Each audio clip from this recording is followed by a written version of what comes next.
Selamat malam Sobat Investor, berjumpa lagi dengan saya M. Budi Santosa, Wakil Pemimpin Redaksi Digital IDX Channel, yang akan mengulas berita-berita terpopuler yang tersaji di IDX Channel.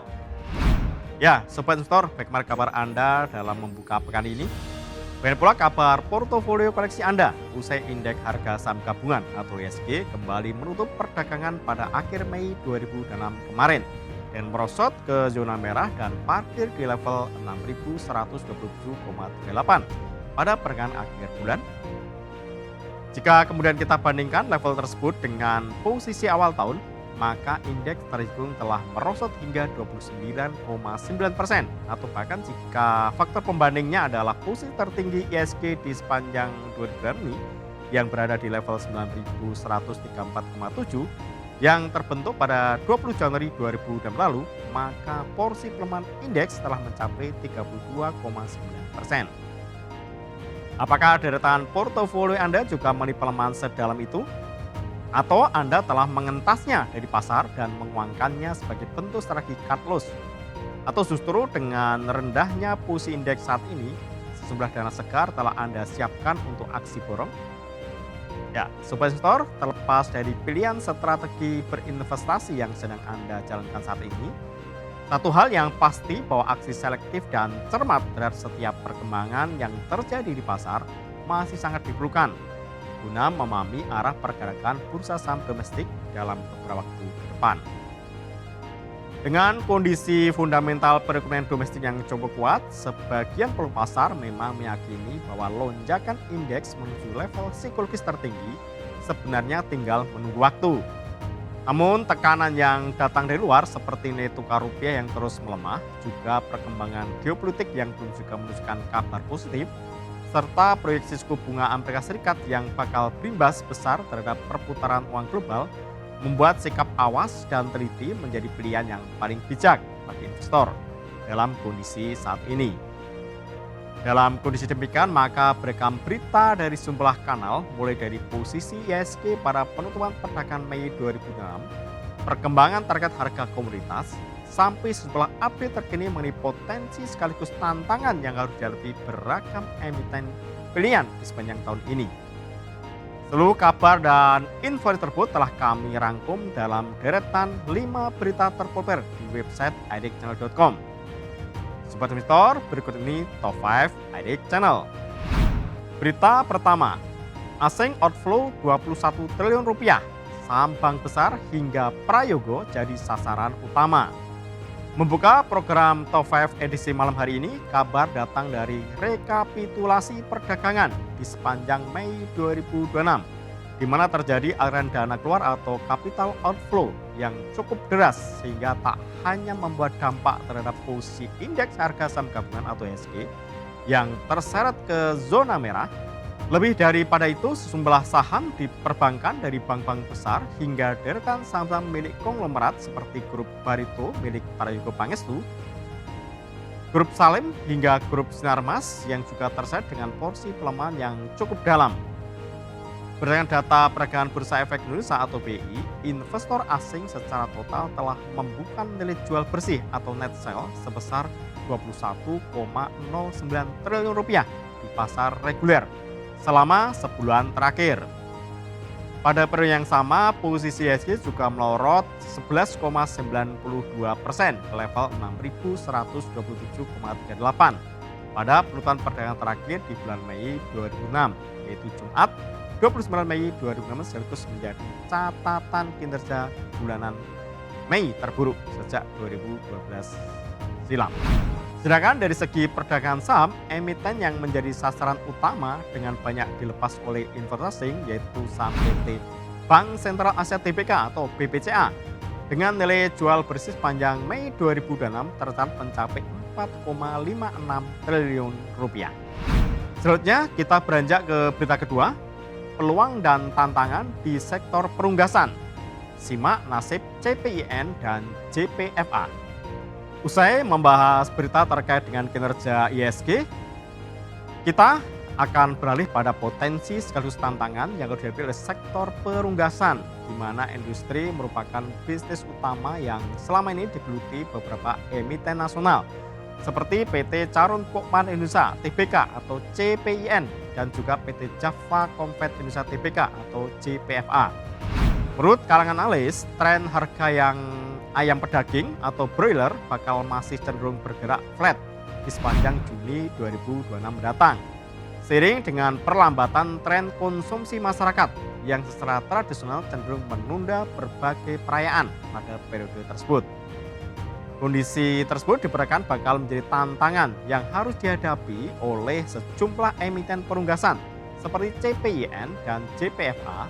Meski jumlah sentimen positif juga cukup tersedia seperti tren harga anak ayam usaha sehari atau DOC alias DOC yang relatif stabil sehingga menunjukkan permintaan dari peternak pembesaran ayam yang cukup kuat saat ini.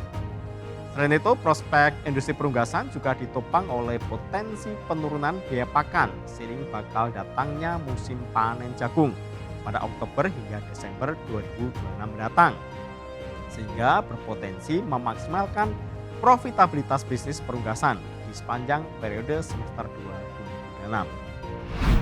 Berikutnya berita ketiga, IPCC catat kinerja operasional tumbuh 16% hingga April 2026.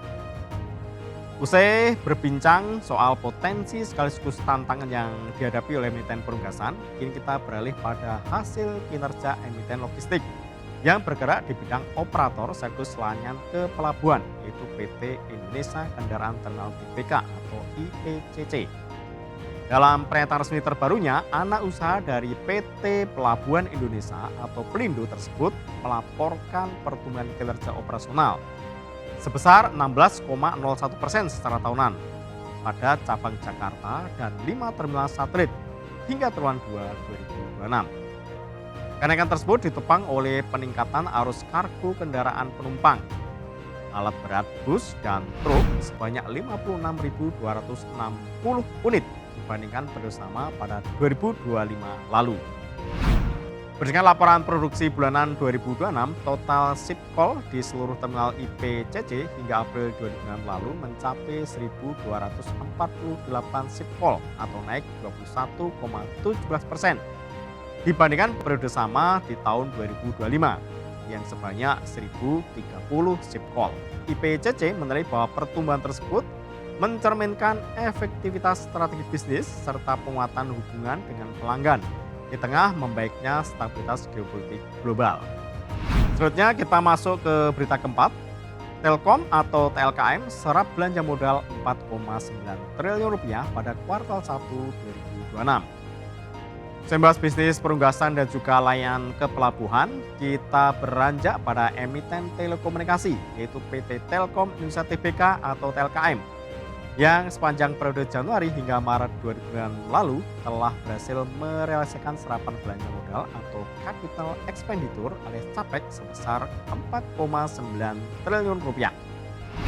Angka serapan CAPEX tersebut terhitung menurun dibandingkan realisasi serapan CAPEX pada periode sama tahun sebelumnya yang tercatat mencapai 5,7 triliun rupiah.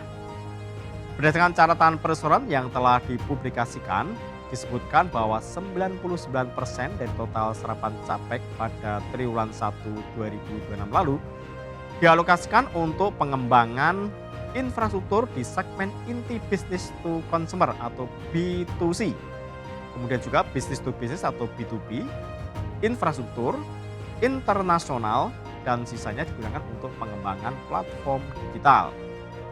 Selain itu, perusahaan juga terus melakukan efisiensi operasional melalui inisiatif streamlining sekaligus penataan portofolio bisnis berbasis holdco opco termasuk divestasi, merger, maupun likuiditas entitas non-core. Terakhir, berita kelima. Mayoritas analis optimis harga emas menanti ujian data tenaga kerja Amerika Serikat. Menurut program Top 5 EDG hari ini, kabar juga datang dari sejumlah analis dan pengamat komoditas yang meyakini bahwa harga emas dunia masih berpeluang untuk kembali menguat pada perdagangan sepekan ke depan. Pada perdagangan pekan lalu, harga emas dunia memang terpantau menguat dengan tren serupa berpeluang bakal berlanjut pada pekan ini, seiring dengan pelemahan nilai tukar dolar Amerika Serikat serta meningkatnya optimisme pelaku pasar terhadap prospek logam mulia.